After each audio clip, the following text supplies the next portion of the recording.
Good evening, everyone. Welcome to session 2 of our 4th edition Featured Artist Q&As.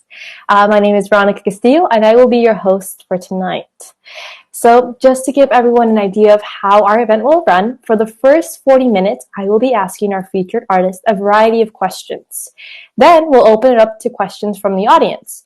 So for those viewing right now, if you have a question you'd like to ask our guest, feel free to enter them on the chat at any time and we'll save them and address them during that time. For those specifically joining us on AirMe and want to have a quick interaction with our featured artist, click on the raise hand button and you'll be able to have that couple of seconds to ask them your question live. So without further ado, let me introduce you to our guest tonight. Our first featured artist. Caryn Ruby's work has been featured on Good Morning America, The Wendy Williams Show, and at Chicago's famed Second City. Baked Goods, the 15-episode web series she co-created and co-starred in, was listed in Newsweek as what to watch on marijuana's biggest holiday. In 2020, her screenplay, Daphine's Revolt, was awarded semi-finalist in Women in Media's Camaraderie Act 1 competition. Caryn discovered her passion for socially conscious comedy in her hometown of Chicago. She's performed at Snubfest, Chicago Sketch Fest, Gilda's Laugh Fest, Zannies and Jokes and Notes, and shared the stage with Tiffany Haddish, Donald Rollins, and among others. Active both in front and behind the camera, Caryn is also an accomplished script supervisor. She's worked alongside Oscar and Emmy Award-winning crew on award-winning projects, including the Women in Media Camaraderie Initiative Grand Prize-winning film, Blood and Glory, which premiered at Tribeca Film Festival. As an advocate for women's empowerment, she is proud that 90% of all projects she has worked on have been directed by women, with virtually 50% being women of color. Before comedy, Caryn earned degrees in psychology, exercise science, and kinesiology, became a nationally qualified bodybuilder, and moved to LA to become a chiropractor. However, she quickly switched gears and began studying and performing at the Second City, the Groundlings, and comedy clubs across the country, and twice in Singapore. The multi-talented, multifaceted comedian is currently polishing a television pilot and preparing to launch her new podcast, Script Supervisors, Unsung Heroes of Film and TV. Wow, welcome, Caryn. Woohoo! Oh my God. So, our second featured artist for tonight, Leo Partible, is a versatile storyteller, a writer-director, comic book creator, and a singer-songwriter and an actor. He tells stories of fantastic worlds, emotional journeys, and explorations of truth through film, comic books, music, and poetry. He began in the entertainment industry as a storyboard artist and moved into various positions, including film executive for different production companies, with a specialty in developing comic books into feature films. He previously taught screenwriting at Act 1 in Los Angeles and Regent University. He has contributed insightful essays examining pop culture in several books. His public speaking includes panels and lectures at UC Berkeley, Azusa Pacific University, Palm Beach Atlantic University, and Biola University, as well as pop culture gatherings including at the San Diego Comic-Con, Dama Film Festival, Sunscreen Film Festival, Stan Lee's Kamikaze, and Hollywood Black Film Festival. Leo has been interviewed by NPR, The Atlantic Monthly, Publishers Weekly, World Magazine, and among other outlets. His current projects include writing and drawing comic book stories based on his own creations, and a rock and roll film he wrote called Real Good, which he stars and directs, and includes a soundtrack album featuring music he wrote, produced, and performed. Oh my God, how impressive to have both of you on here. So on behalf of the board, we would like to once again, thank you, both of you, for being here today to talk to us. And before we jump right into the questions, I want us to sit back and enjoy this clip we have of the wonderful work we have of Caryn and Leo. My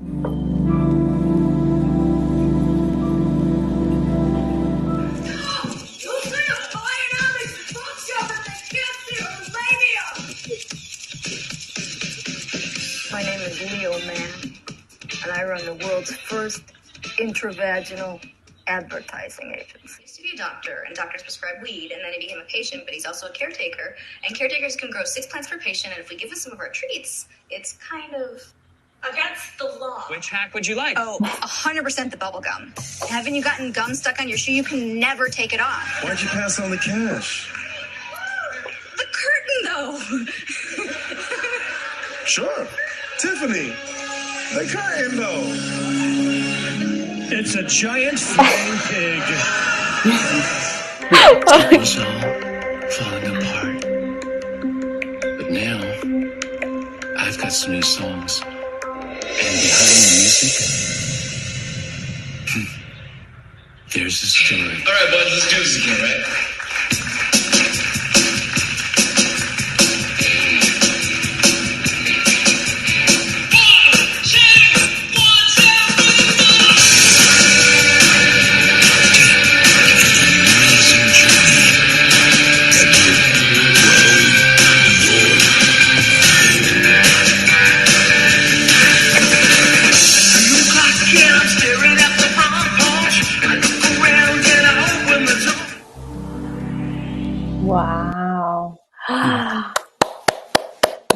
Wow. Wow. Thank you, Caryn and Leo. What an incredible and impressive career you both have. Seriously, this is amazing to have you both here.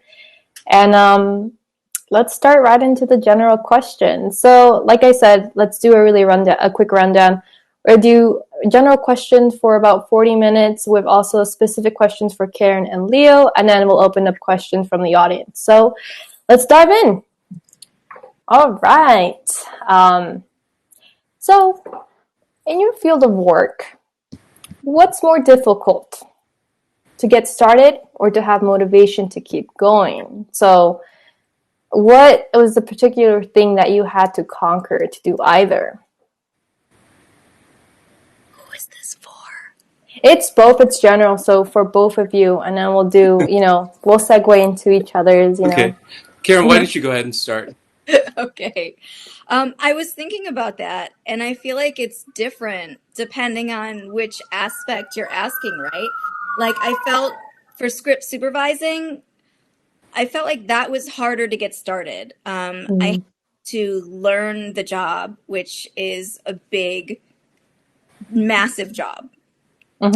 Getting started, getting over that first hurdle, getting the first couple of jobs, that was more difficult. But then maintaining it, it's becoming easier and easier because I'm getting a lot of referrals. Whereas the acting or the comedy or the writing, it's very easy to get started. You don't need any permission. You don't need anything. You can just start. I mean, for comedy, you can just show up at open mic any day. I mean, in the before times, it's more challenging now, but still, I'm sure there's plenty of, online open mics to go to, right? Or writing, you don't need anyone to tell you that you can start writing, and even acting these days, you can make your own content, right? But for that one, the keeping going is more difficult, especially if you don't get success, right? Like, yeah, it could be discouraging. Like, why are you all the auditions for acting? It's like, what am I doing? Or writing and it's going nowhere. You don't get into contests, so it's more challenging to keep at it in the endeavors versus the start. That's my assessment. Okay. Yeah, I tend to agree with that. Actually, starting was difficult because I didn't realize I had so many conditions as a person. I found out I had dyslexia. I have, hypersensitivity and all these different things that were contributing to me not being able to be actually a good assistant. Even when I first got into the industry, I was like, oh my gosh, I can't multitask. Everything's too big for me. Everything's strange for me. The thing as an artist that is hard is then you start finding out more obstacles. Like once like with storyboarding and everything else and drawing comic books, that's easy. Like that's to me, it's like when you can just do it because you're not confined, you're by your imagination or anything like that. You can just do whatever you want. But in terms of acting and even directing, there's a little bit of unconscious bias in the industries, and especially for me, especially if you're an actor. If you're Asian, you're like the lowest of everybody. Asian male, I should say.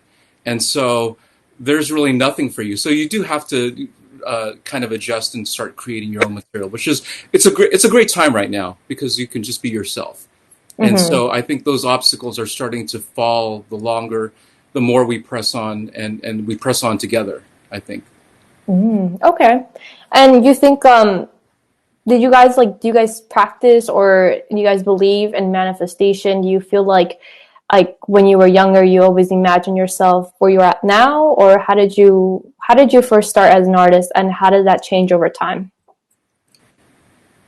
Okay. I know that was a weird question about manifestation, and then as your artistry grew. But I mean, it's connected, I think. No, it is. It is. I mean, if the thing is that when you grow up, when I was growing up, basically, I always thought of myself doing something.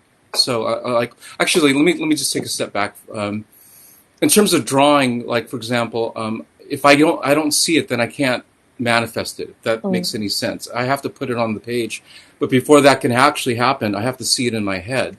And so, really, what I'm doing is actually I'm copying what I'm seeing. So that's part of the process. And so you do have to see yourself, becoming somebody.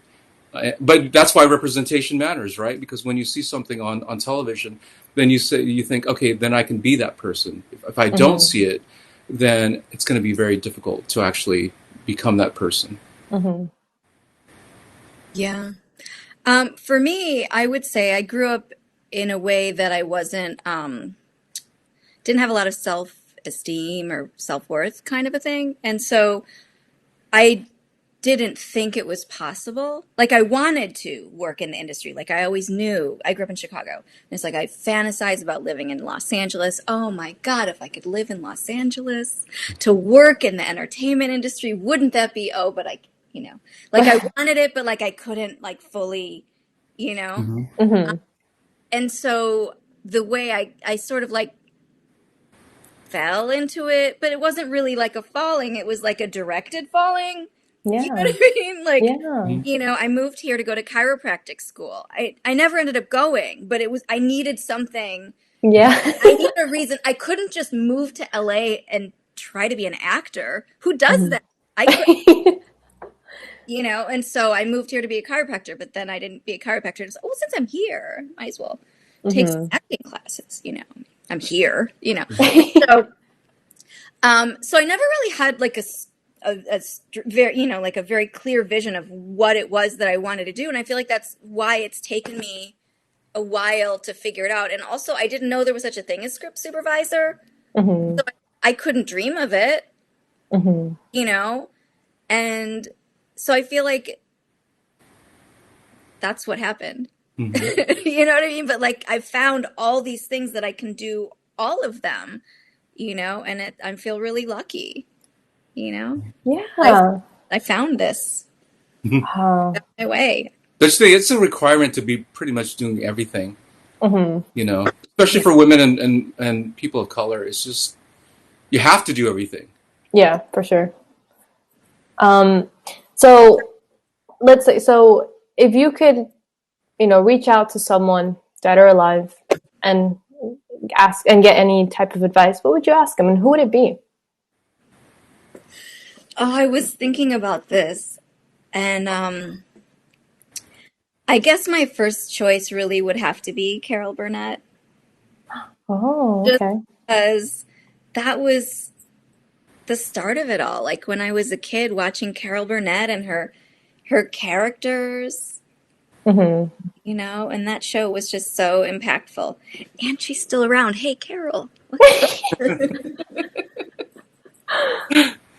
Yeah. Leo? I mean, the easy thing for me to say would be, if I wanted to get advice from people, there would be two people would be living that would be like Martin Scorsese or Quentin Tarantino. Mm-hmm. But actually, for me, it's a lot of like, help me, like just say something that's going to soothe me. And so instead of something specific, asking for specifics about pop culture and history and everything else, I would actually go to someone who's passed away, and it's a filmmaker named Agnes Varda. Oh, And okay. she was the godmother of French New Wave. Mm-hmm. And if you go back and you watch one of my favorite films is Cleo 5 to 7. And so you go back to see who she was and how she spoke, and she just had this light. And I just wish that I could be like, that's the kind of person that I would love to be with. Just like, if I needed help, it's like, can you just talk to me? Because she was so motherly, but then she would just interject about film and the arts and everything else, and they were multi-talented during that period. So I mean, still today, but they're not. I mean, I really that kind of nurturing would be Mm-hmm. really beneficial for me. Yeah, of course. So, or anybody else, I would say. So Definitely. And so, what's one, like, from you personally, if someone were to ask you, help me, I'm new, I don't know how to start, I know I want to make content, I know I want to be artistic, what would you tell someone who's just starting out? And it doesn't matter like specifically what field they're in, but they don't know how to start. What's one thing you would tell them? YouTube has the answers to everything. yeah. You want to learn how to make a film, go to YouTube. You want to learn how to do audio, go to YouTube. You want to learn how to write, go to YouTube. Like, everything is on YouTube now. Mm-hmm. Like, crazy. So educate yourself, and take classes if you can, but like, also YouTube's free. Mm-hmm. That's pretty much the best answer. And then I would just add, pick up the pencil, pick up your phone, your iPhone, and just make something. Yeah. I mean, that's such a simple answer, but that's the only answer you can say. Mm-hmm. So it's all up to you. Okay. So let's get into social media and the importance it has on the artist and also its influences. So career-wise, how significant do you think it is for filmmakers to have a social media presence? Is it necessary or not necessary? Sadly, it's completely necessary. Mm-hmm. I don't know about what you guys say, but like, I mean, I have a friend who was, she was in the running to sell one of her shows, and they passed because she didn't have a big enough online presence. What? Wow. Yeah, it's terrible, right? Yeah, it is. Social media is a requirement, and I think something that also that's kind of a bellwether for the future is the fact that a lot of artists today are connecting with fans. Like the most latest one is on HBO Max is the Snyder Cut, right? Zack Snyder's literally, if it wasn't for fandom, coming in and saying, hey, we know that Warner Brothers, this isn't the movie that he wanted to make. Mm-hmm. We know there's another cut. And there is millions of fans that just said, okay, they told Warner Brothers, you did him wrong. And so you see this. And the thing is that he actually, he was, the marketing, it's all him and his wife. Like Warner Brothers didn't even help him. And so it's ridiculous. And so it's this massive movement. And what he did was he actually hung out with a lot of the people. They had subscriber base of 2,000 people, to Reddit, which had 230,000 people. And he just hung out with them. And he talked to them about films and how to make films and what you can do. And also he taught over at Art Center as well too. So I thought, okay, that's the big thing. You need to have this connection with fans because it's different. And I'm not saying that just having all these people, following you. It's more of what he did was the personalization of going to that one fan that who will forever be your advocate, because that's really all you need. And we'll talk about that a little bit more later, because I think there's a question related to that we can address. Yeah, of course. And another thing that's happening too, where artists are being like more socially aware what's going on, as far as like social movements, there's a lot of hate crime towards the Asian American community. And I know both of you are active on social media. I've seen your posts. So, I mean, how important do you think it is for artists to have that conversation? And outside of that, like, what can we do to like help? Do you want to go? Because I've been going every single. Okay. It's important because if I'm not a part of the conversation, then I'm not going to move forward personally and professionally. Mm-hmm. Because the conversation is me, and it's us. And if I'm not supporting not just people of color and men of color, but also women, then it's all for naught, because we're interrelated. And so this conversation, we have to be teaching people. We have to be teaching each other to actually expand or broaden our horizons and expand. And so part of this journey is to come up and actually look at things in a way that, okay, I'm not going to be just inspired by a Steven Spielberg or Christopher Nolan. Just the normal things that filmmakers like. That's just the automatic response. Mm-hmm. What it should be was we should be able to say, hey, listen, there were great filmmakers way back in the day, like Francis Marion, the screenwriter. You had somebody like DJ Fontana, who was the heart and soul of Star Trek, and you had Lucille Ball, who started. If there's no Lucille Ball, there's no Star Trek, and there's no fandom. And there, all these different people, women, incredible women, who created this entire. Really, we wouldn't exist if it wasn't for what the cornerstone of what these women did. Mm-hmm. So we have to actually kind of throw up history in that way, so we can completely move forward. Mm-hmm. There's a lot more. Probably I'm just all scattered. I'm like, that's a big subject that I want to talk about, but definitely, yeah. Yeah, I mean, I've been interested in activism and all kinds of things like that for a long, long time. Mm-hmm. And so there's so many important things happening that I can't not share it. Like when I'm talking on the phone to people, I talk about it, but of course, why wouldn't I put it on the social media where I can talk to more people? Mm-hmm. I mean, making films and TV and all of this, it's like, it's fun. And it's like, in my opinion, it's the best thing ever that you can do. Like, it's like, oh my God, is this work? It's not work. It's like so much fun. And it's okay to just make something for fun. But like, if it has meaning, isn't that better? Like, if we're changing the world, isn't that better? Like, can't we do that too? Mm-hmm.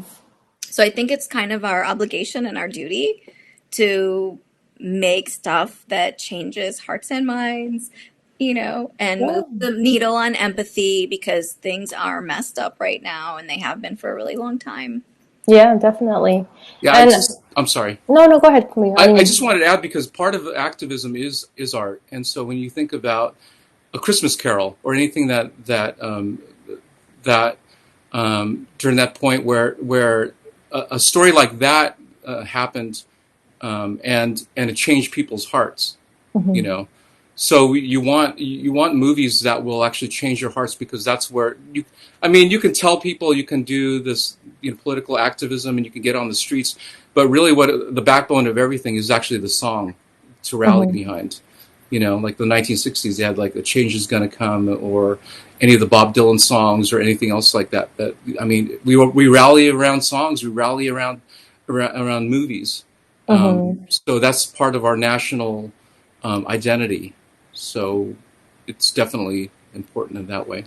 Definitely. And I think like Hollywood, there's progress in Hollywood, but there's still a big problem with inclusion and diversity when it comes to like representation in front of and behind the camera. And I know, Caryn, and even in your bio, you said you work with a lot of women, you make sure that at least 50%. I mean, that's amazing. What do you think Hollywood should be able to do? And like, why don't you, like, I guess the question is, why is it so hard for Hollywood to like make that change? Or like why won't these big studios like give women and women of color and people of color the opportunity to make films and tell these stories? You don't know the answer? It's hard. I mean, It's because the people in power don't want to let go of it. And that's not just entertainment. That's everything everywhere. All the places that have the power, they don't see that sharing it isn't like they see sharing it means they lose. If you get, then I lose. And I don't see it that way. None of us see it that way. We can all win together. We can all create. I mean, look at how many cable channels there are right now. How many were there 15 years ago? There's like so much more. There's more opportunity. The internet didn't exist, whatever, many years ago. So there is room for all of us. We can all do this. But the gatekeepers are the ones that are like scared of losing all their power and clout and money. And I hope that doesn't get me canceled. no. The truth. No, okay, I don't think that would get you canceled at all. You're on the right side. You're on the right Yeah. No, they don't. I mean, a lot of it, and I know people get mad when they hear this, but it really is systemic, and it's part of the system. Everything that when when they're writing stories, they're writing to manifest themselves as the hero, and so that's predominantly been, white male Protestant, and and that's the history of the United States, and so for them to see themselves as the conquerors, all of a sudden, Native Americans and people of color, and going back all the way from Italians to right now to Asians, and what we see with women. I mean, it's all about the making themselves look like the hero. It's the narrative, and it's not. They don't see themselves as the villain. So in Hollywood, when they do make motion pictures, do make stories, even when they talk about inclusion, you and I or anybody else who's BIPOC, person of color or a woman, we're sidelined and we're scenery and we're sidekicks and everything else, but it's all to make themselves look powerful and great, and they don't want to lose that, because that's something that's really scary when you think, oh, you mean I'm marginalized? like we have zero in terms of like opportunities, and then we get one, and all of a sudden it scares them. But but that's part of having communities together, is that because when we're creating communities, we're actually creating the common stories. So they might gatekeep, but the problem is that they won't have the stories, and so if we're the party, then they're going to have to join our party. If that makes any sense. It does. And how do you both feel about like the Oscars and their new like rules of representation? Have you guys read up on those rules? What's your opinion on that?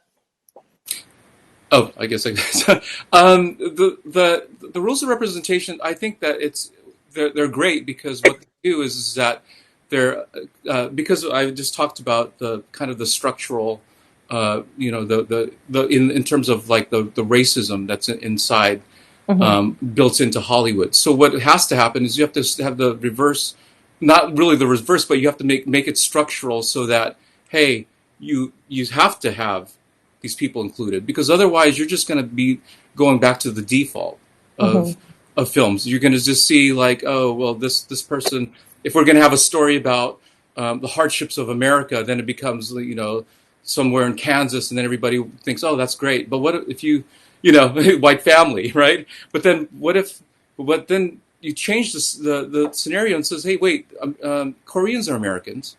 So you have Minari, and you have all these various, and then you have history. Black history is American history.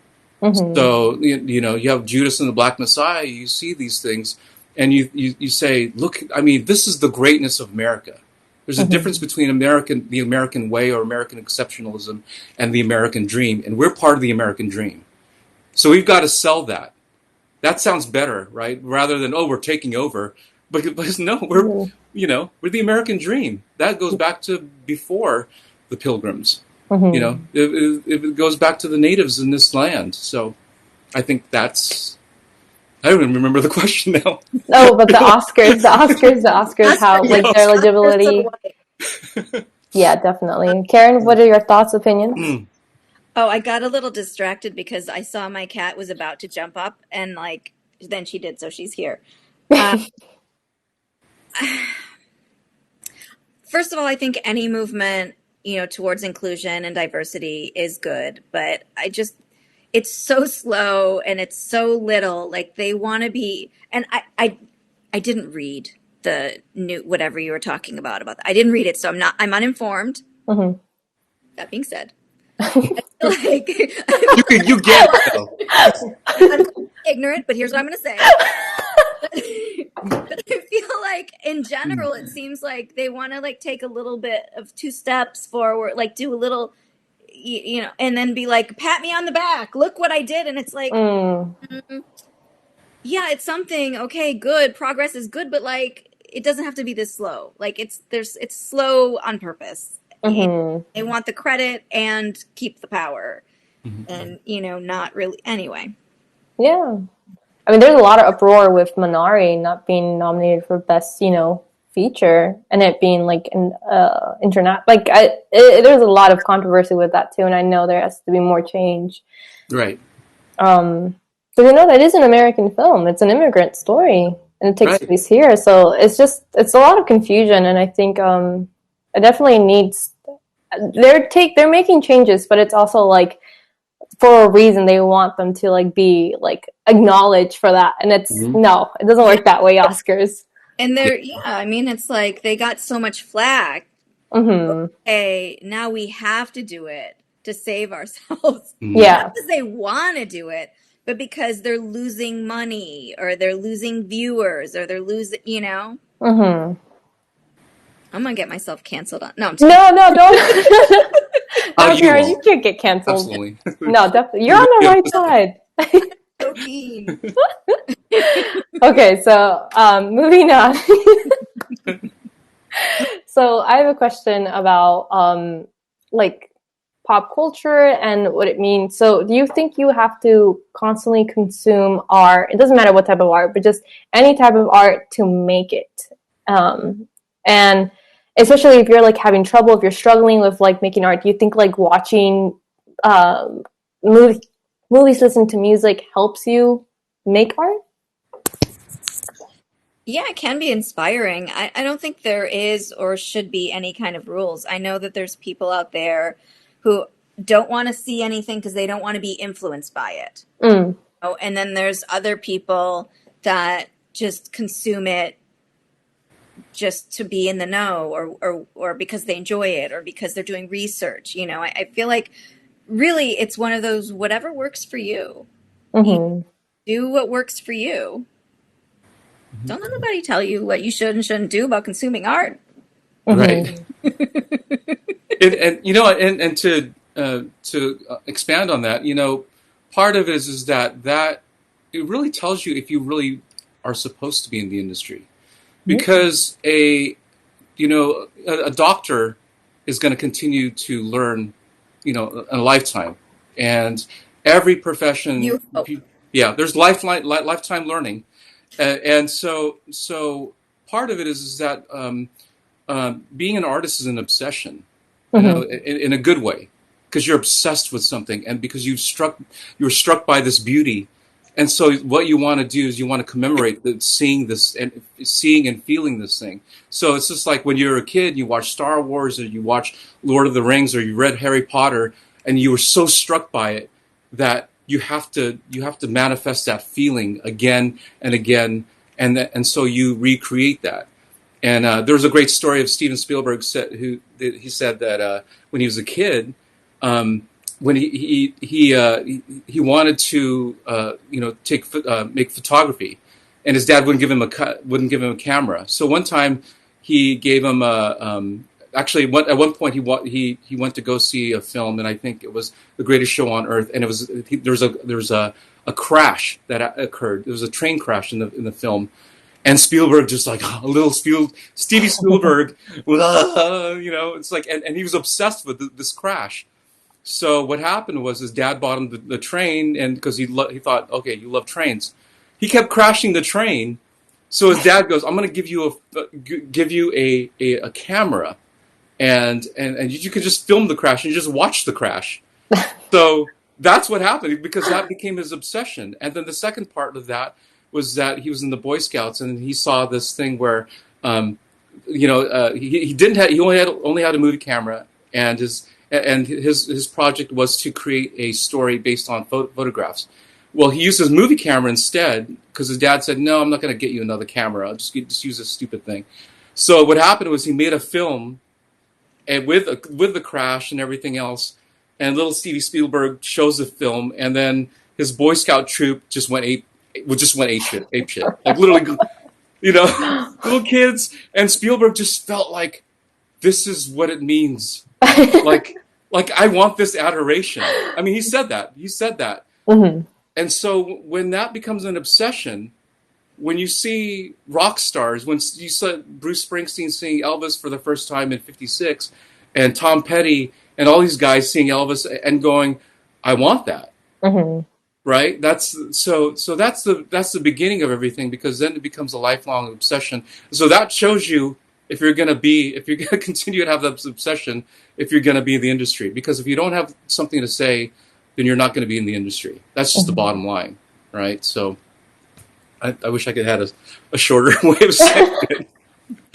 No, that's great. I mean, I love everything, and I love everything how you explain it. Because Leo, I feel like you have a great way. Like you're a teacher, you're an instructor, and it's always like very engaging the way you tell a story. I mean, you guys are writers. You guys know how to tell a story, and that, if you got me hooked, I can imagine the audience is like, keep going, So thank you, Leo. So now we're going to move on to personal questions. I'll start with Caryn, and then I'll ask Leo another question, and we'll alternate. Okay.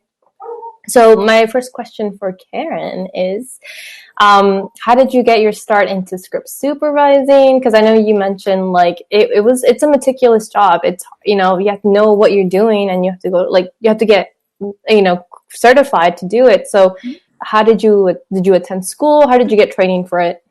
Yeah, it's not really a certification. And it's interesting because on my podcast, Script Supervisors, Unsung Heroes of Film and TV, I interviewed a lot of script supervisors, and I always ask everybody, how did you get started? And everybody has a different story. There's not a specific track. It's not a college degree. It's not a certification. There are different classes. There's books, So what happened for me is I was looking for something that I could do on set, that I could earn a living, because this acting and writing thing was just not panning out fast enough.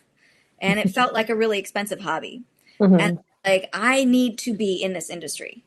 I need to how can I make a living doing this, And who hasn't seen movies and seen like the credits that just go and go. And I'm like, there's got to be at least one thing that I can do. And so I took a long list of credits, went through one by one, and literally the only one that I had interest a skill set for was script supervising.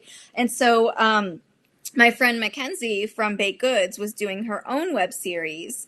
And so I asked her if I could script supervise it for her, not knowing anything.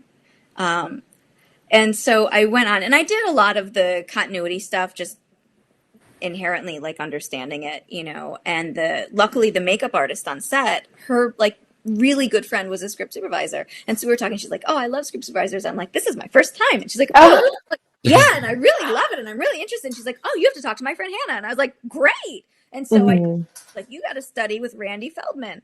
And so I ended up taking classes with Randy, and that was just amazing because I really learned the skill set. I mean, because it was a lot. It was a lot of classes. It was a lot of training. It's a whole long story of how I took the classes like backwards in the middle. It was like a thing, but but I ended up doing it, and that's how I got started. Wow, that's pretty cool. Great. All right, Leo. Of course, I've heard your interview on SoundCloud with Stan Lee. Wow. tell us, how did you set that up? What was the experience like? Please share the deets. So I had a friend of mine who's a writer named Buzz Dixon, and Buzz wrote the Transformers and G.I. Joe, all these different. He was an animation writer. He's a legend. So I asked him about, because I got this assignment to do this interview, and the issue is for Risen magazine. So there was two assignments. One of it they had to focus on Paul McCartney, and they already had somebody doing that one. And I said, well, what about Stan Lee? Since Comic-Con is coming up, and so I asked Buzz, can you connect me with Stan Lee? And Buzz connected me, and it was great, because the thing is that his assistant said, well, you only have maybe 45 minutes an hour, because I think he had Time magazine coming up that same day, and the number. I'm like, what does he have? Like, is this rolling? Is this really? He's got all these interviews, and they had to be really, because he needed his time. He's little, he's older, and so he needed time to actually just sit down and create and dream. So so I got there, and then Stan was like, the office was amazing, and strangely enough, I see Superman.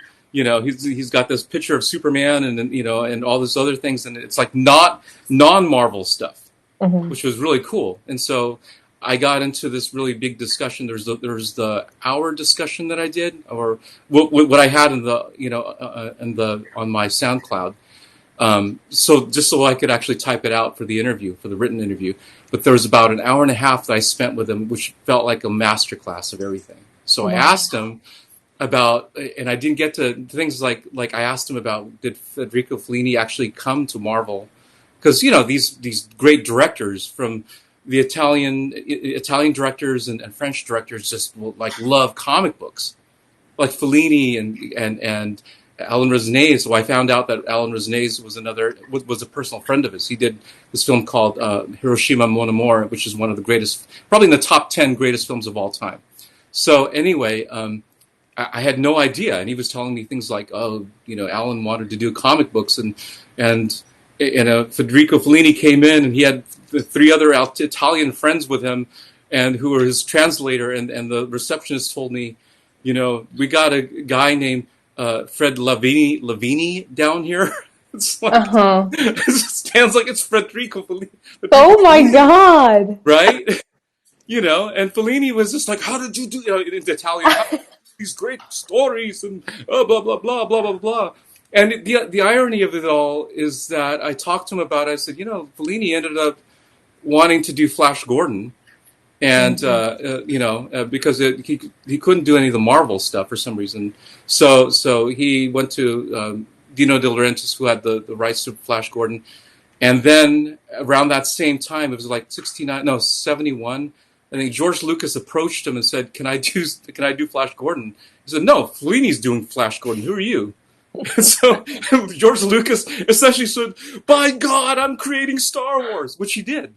He created Star Wars in response to that. So anyway, there's way too many stories about the Stan Lee thing, but that helped me develop the love for cinema, because Stan loved cinema. He loved rock and roll. He loved everything. I'm like, okay, that's what it takes. Like, being around these people, that is what it takes to actually, to be a great writer. So there's more stories, but I won't.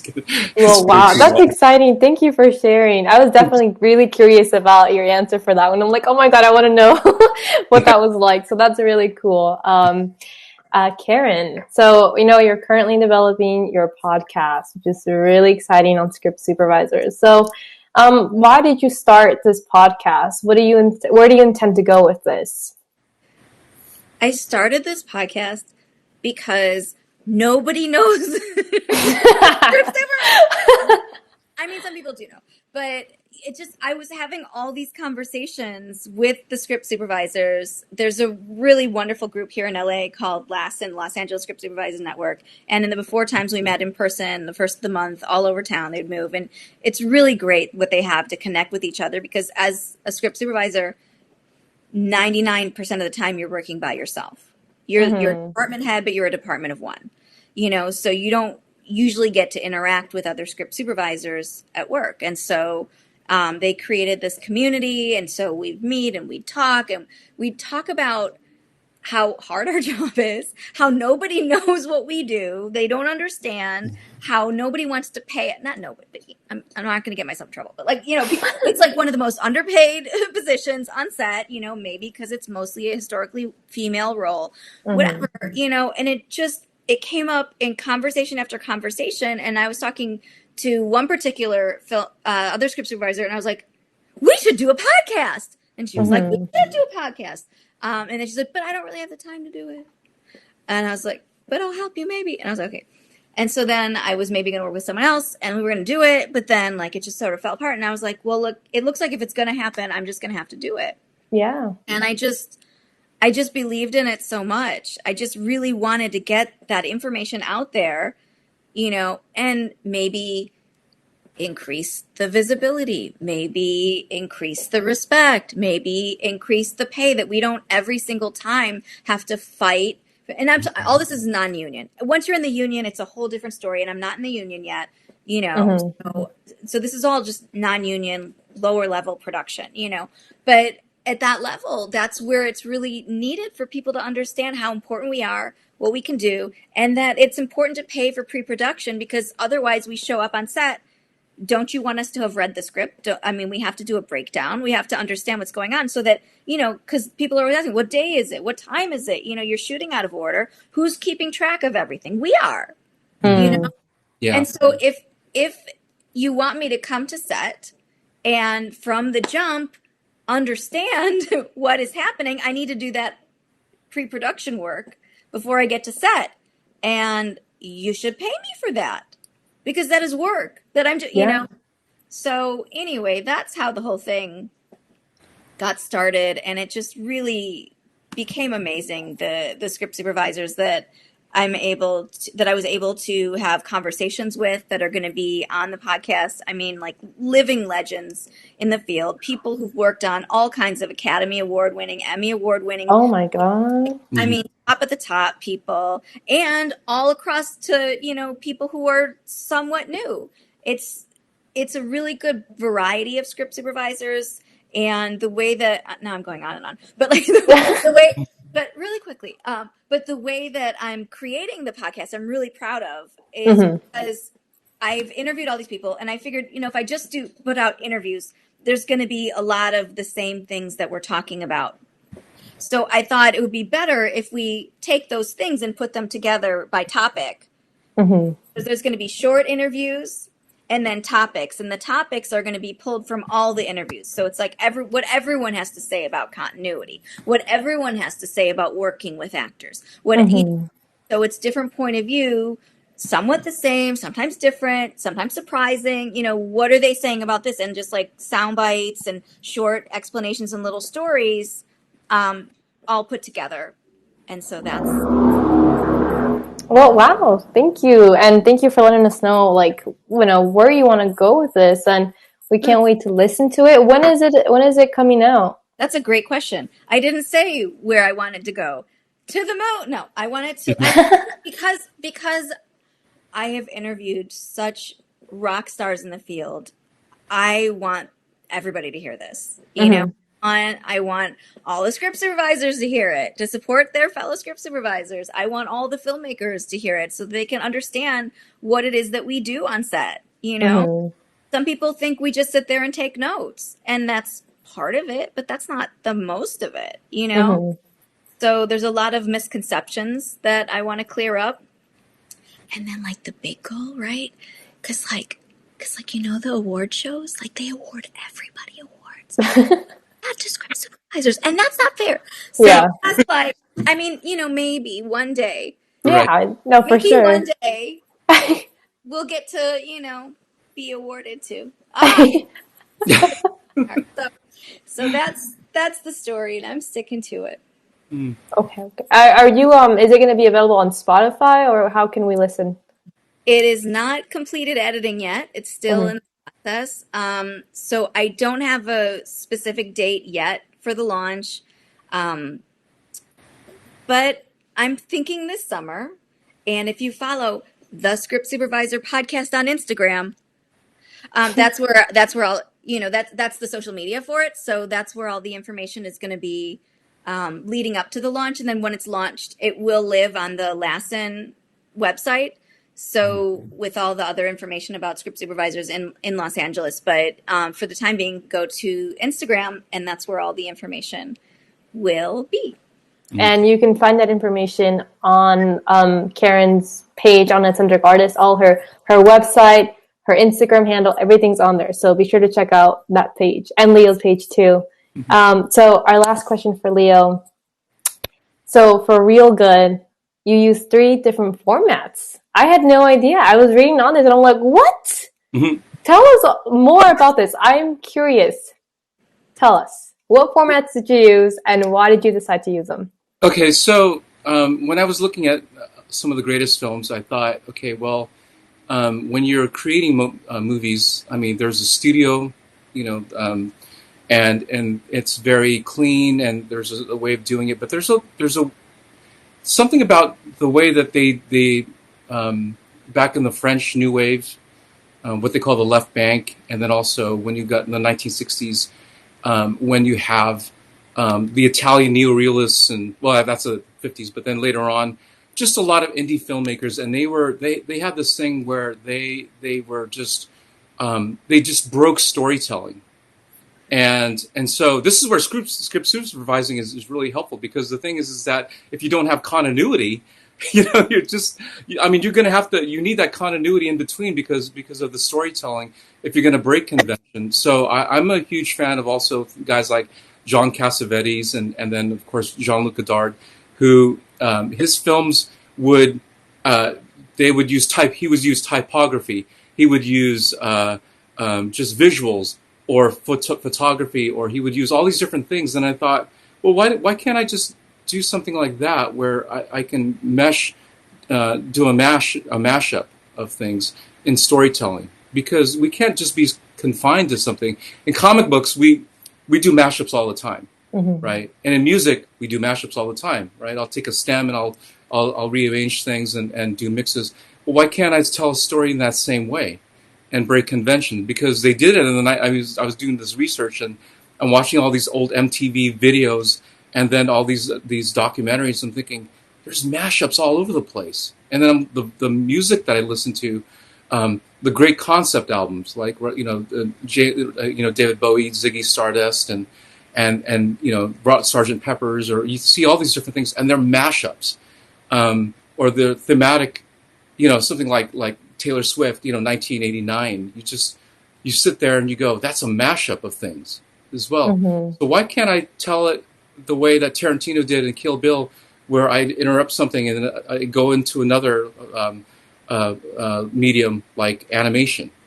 He did that, and then he'd break into black and white, and he would do all these different things, and so I think it's a way for us, I think, to not think of cinema as there's a term, it's called Emancipated Cinema. Cinema can be as short as Meshes of the Afternoon, which is like a great film by Maya Deren, or it was like 12 minutes long, or you can have these 7-hour epics, which Abel Gantz's Napoleon, or people are like, oh my God, the Snyder Cut is 4 hours. Like, but why not? Why is that wrong? Because clearly, if a filmmaker is saying, I'm not creating, like Martin Scorsese says, a lot of these films are these just amusement park rides, which is true. They really are. They're, because what they're doing is that they're getting you from one place to another, and you're just enjoying.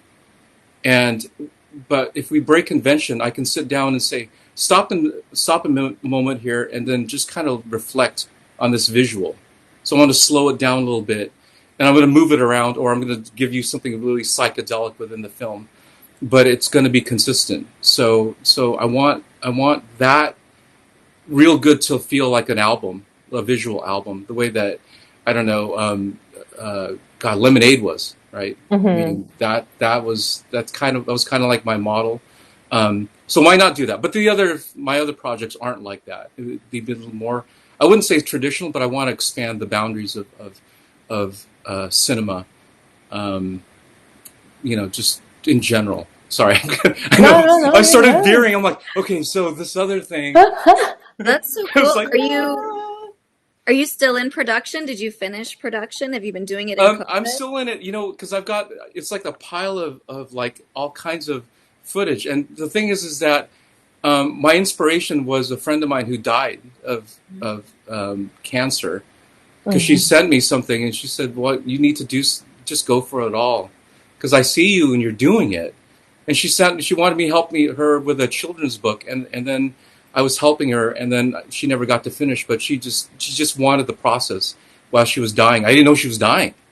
So I thought that was kind of the genesis. But then the weird thing is like this last year of the pandemic, people were dying left and right that I knew. And what I mean by that is just too young, And most recently, a few weeks ago, a friend of mine who was in the film died. And it wasn't COVID, it wasn't anything. It was just, he took some things that were, I don't want to say anything, but he shouldn't have been taking them. We told him, it was weird what he was taking. He thought it was going to be helpful for his body, and it didn't. So he's in the film, and so I thought that's why I want to be able to say, however this, Scorsese talks about cinema. Part of cinema is about your journey. There's risk involved, and these big blockbusters don't have risk. I mean, I love them. I love Marvel superheroes and everything else, but films that do have risk, if it's like a Chris Nolan film, that has risks because he's talking about his brother, like Dark Knight. I won't get into it, but there's a narrative there, and Scorsese has a narrative about being an Italian American. So I want all this, that's part of the journey and that part of the story. So. In general, my deepest condolences, Leo. I'm so sorry to hear that news. Thank you. But we can't wait to see it, and and this is what I want to also let you know, and all the other featured artists that we've collaborated with. This doesn't end here. We always want to continue to support you, and I know Nikki Corda's watching.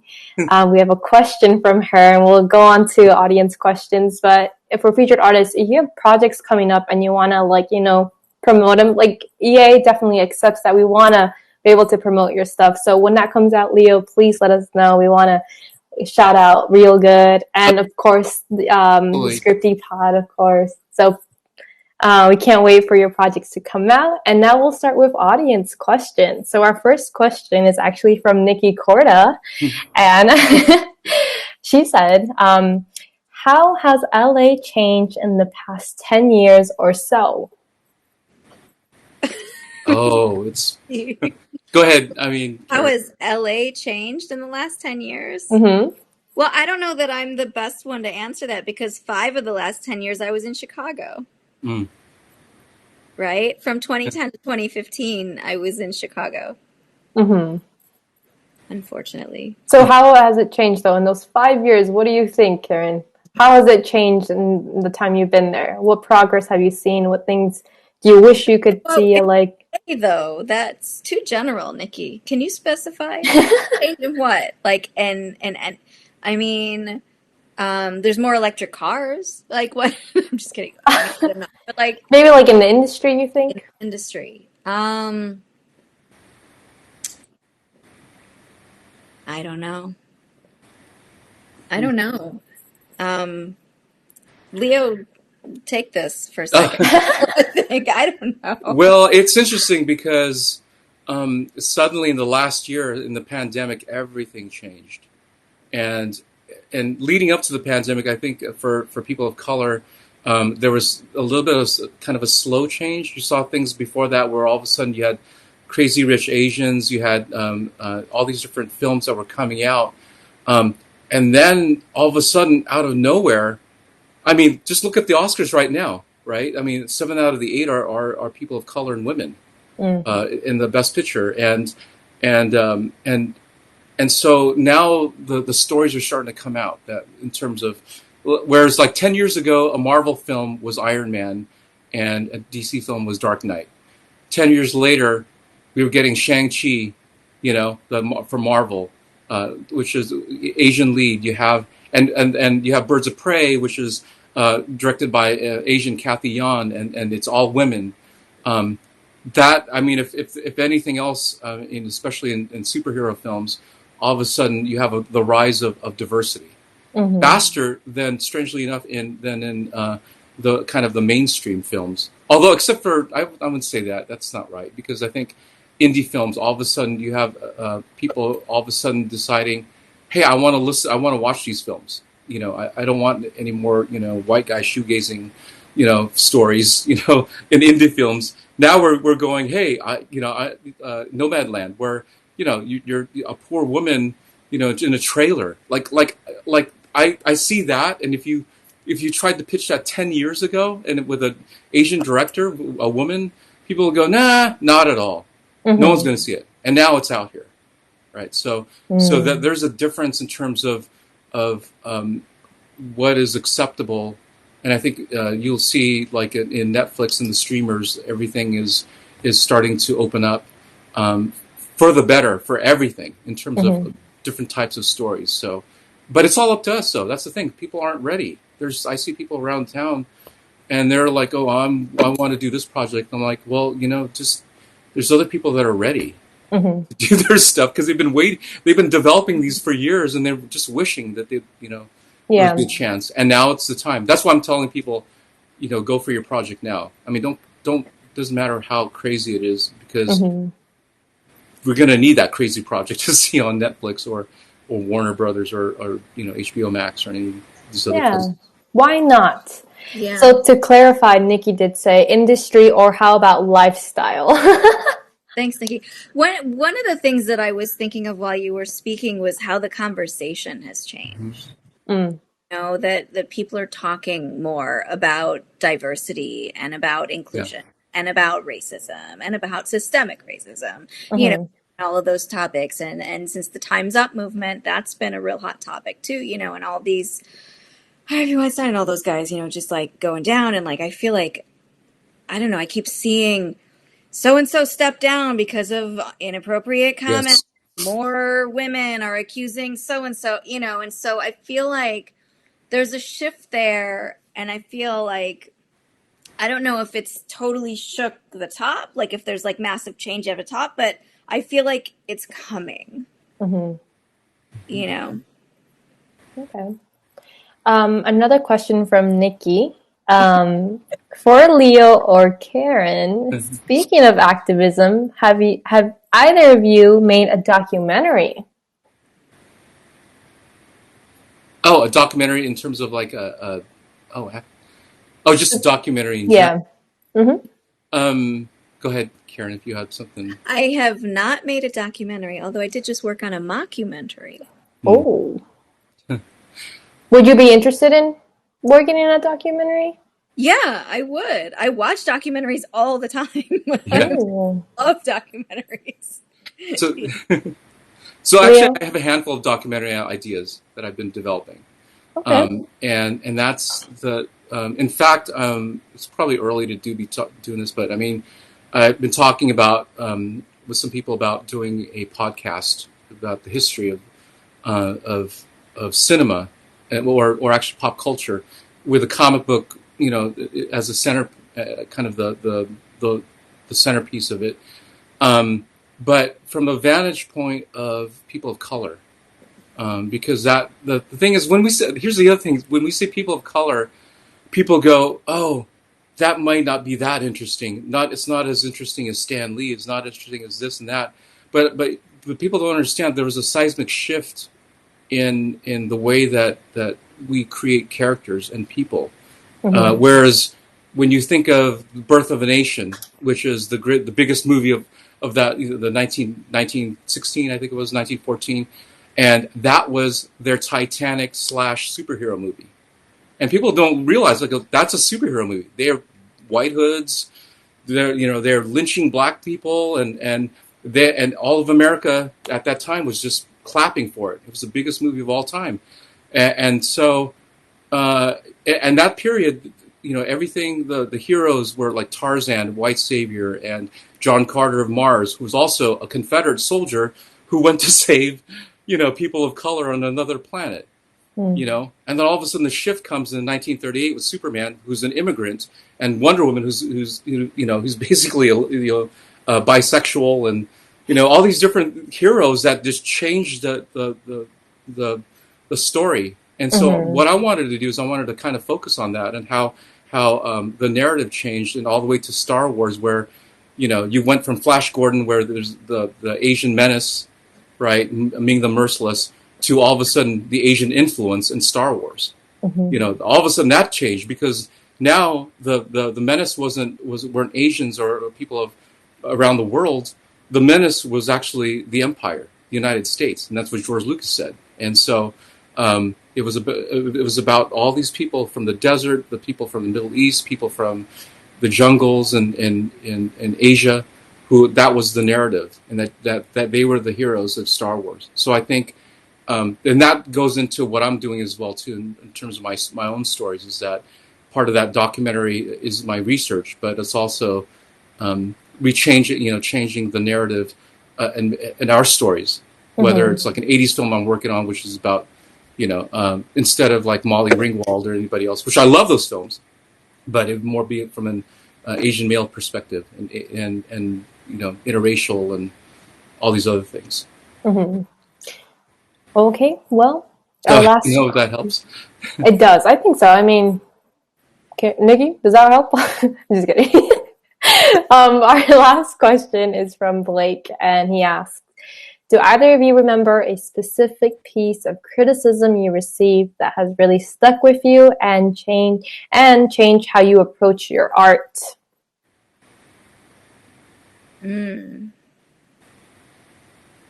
Oh, I do. Go for Any it. of them. Go for it. Oh, okay. It's I think one criticism was I think the first time I started working here in Hollywood, one of the first jobs that I got was in Universal Studios, and it was a set painter. And I was outside it was I think it was an AT&T commercial, and I'm outside painting. And so this guy goes, "So what are you here for?" He's looking me up and down. He goes, "Don't tell me you want to be a writer, director, artist, actor, blah, blah." I mean, he like nailed me. Oh, no. You want to do all these things. He goes, "Fucking give it up." And I'm like, "What? Really?" He told me that. He goes, "You ain't going to do it." He goes, I don't even know why he just told me that. He just out of nowhere looks me up and down and says, "I know, yeah, that's what you want to do, and you ain't going to do it." Oh, my God. Yeah, and that was a big criticism. And I just thought, and then I went up to him and said, "What do you think?" And it's like, "Look at you." And then he just walked away. And I'm like, I'm going, okay, all right. I knew, and then I knew people were telling me, you're Asian, and especially, I mean, that's how they're going to treat you. So I just said, fuck it, I'm just gonna do all of it. I mean, I'll do the reverse, because I know that's why I ended up studying history about the cinema and movements, and that's why I know so much about it, is because I know that history is on my side for all of us to actually change that. Because there's always going to be that guy, and so that's kind of our story. You have to live your story.